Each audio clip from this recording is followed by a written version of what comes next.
In the desolate American desert near the border, the sun scorched everything beneath it.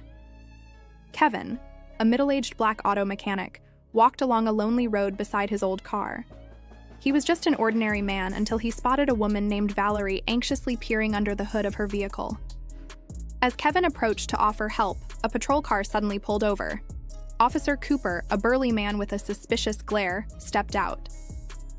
"Is everything all right, ma'am? Is this man bothering you?" he asked, eyeing Kevin like a suspect.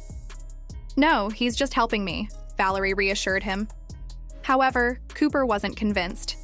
He demanded Kevin's ID, implying that black men were inherently untrustworthy. He even suggested that Kevin might be a wanted mobster. Feeling insulted but eager to avoid conflict, Kevin handed over his ID. The officer's scrutinizing gaze felt like a weight, a painful reminder of the prejudice that hung in the air. As Kevin continued to work on Valerie's car, he noticed several odd signs that piqued his suspicion. In the trunk, he spotted items he couldn't quite identify, hinting at something sinister, something related to the mafia. The more he inspected, the more convinced he became that Valerie was not just an ordinary woman in distress. Officer Cooper, having thoroughly checked Kevin's ID, still harbored doubts. He insisted on inspecting Valerie's vehicle. Kevin quickly intervened, helping her conceal the suspicious items. Once the police officer had driven away, Valerie let out a sigh of relief and turned to Kevin. "Thank you for helping me," she said, gratitude evident in her voice. However, Kevin's growing suspicion lingered. He looked straight into her eyes and said, "Your car isn't going to run again. I can give you a ride, but you need to be honest with me. Who are you, really?" Valerie paused for a moment, the weight of her truth heavy in the air. Finally, she sighed and confessed, "I'm Valerie, the wife of a notorious mobster. He's abused me for years. He's crazy, controlling every move I make. Every time another man looks at me, he flies into a rage and beats me mercilessly. Once he even held a knife to my throat while I was sleeping, just because he suspected I was betraying him." Tears streamed down her cheeks as she continued, "I can't live like this anymore. I want to escape, but he won't let me go." Upon hearing her story, Kevin felt a surge of compassion for Valerie. "I will help you," he said firmly. "I'll take you to the border and help you escape from him." Journey to the border. Throughout their journey to the border, Valerie slowly opened up to Kevin. She began to flirt with him.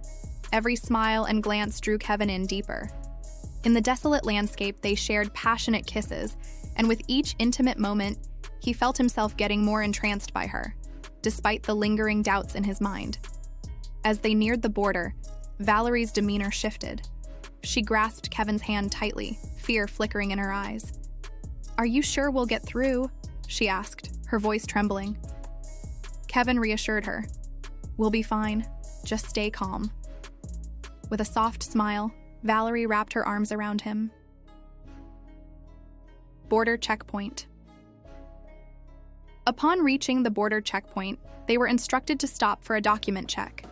Kevin stepped forward confidently, telling the officer that Valerie was his wife and that they were on vacation.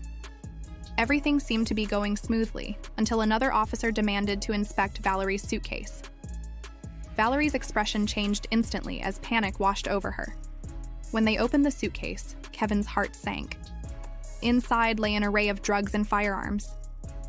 Valerie suddenly burst into tears, pointing at Kevin and shouting, "It's him! He's the mafia boss! I'm just a victim! All the weapons and drugs are his!" Kevin was caught completely off guard as everything unfolded in a whirlwind. The evidence in the suitcase bore his fingerprints, as if Valerie had meticulously planned this all along.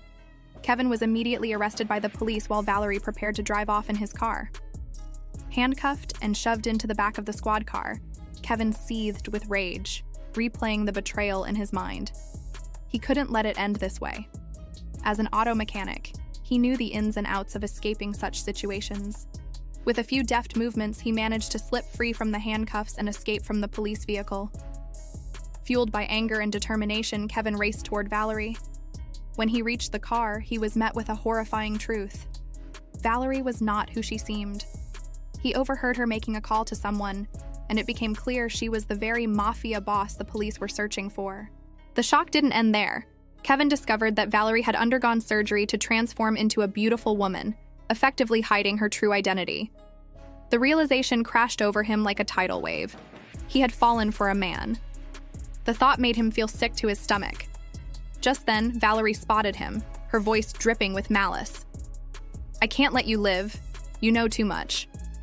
With that, she drew a gun, intent on finishing him off. But at that critical moment, Officer Cooper appeared, having been watching from a distance. He intervened just in time, and a brief shootout ensued. In the end, Valerie was apprehended, though injured. Kevin was grateful to be alive. He had narrowly escaped the deadly trap set by Valerie. Officer Cooper, once skeptical of him, now understood the full story. Valerie, the leader of the mafia gang, was taken away in handcuffs, while Kevin survived the harrowing ordeal. The traumatic experience would remain etched in his memory. He realized how fortunate he was to have escaped, but he also understood that in life, kindness doesn't always yield good outcomes, and not everyone is who they seem to be.